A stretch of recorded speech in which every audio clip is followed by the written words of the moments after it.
So this is how you can change the system font in your iPhone iOS 18.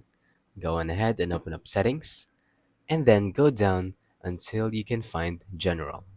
Now scroll down once more and tap on fonts.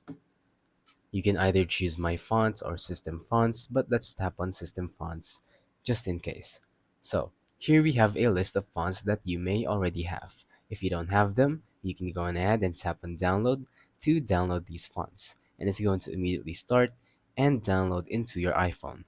So how do you actually use these fonts that you already have? Well, tap on your accessibility settings, which is right here. When you go back, tap on that, and then scroll down until you can find accessories.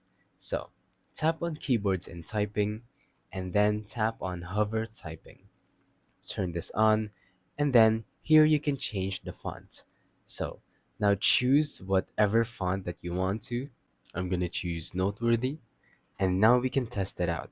So go back to our iMessage and tap on hello. And as you can see, the font is right there and it's working. Let's say hello, how are you? There you go.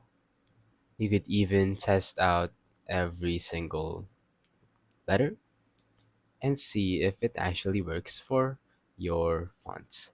So that's about it for this video. Thank you for watching. Don't forget to leave a like, subscribe, and let us know in the comments down below if the tutorial worked or if you have any questions. Thank you and goodbye.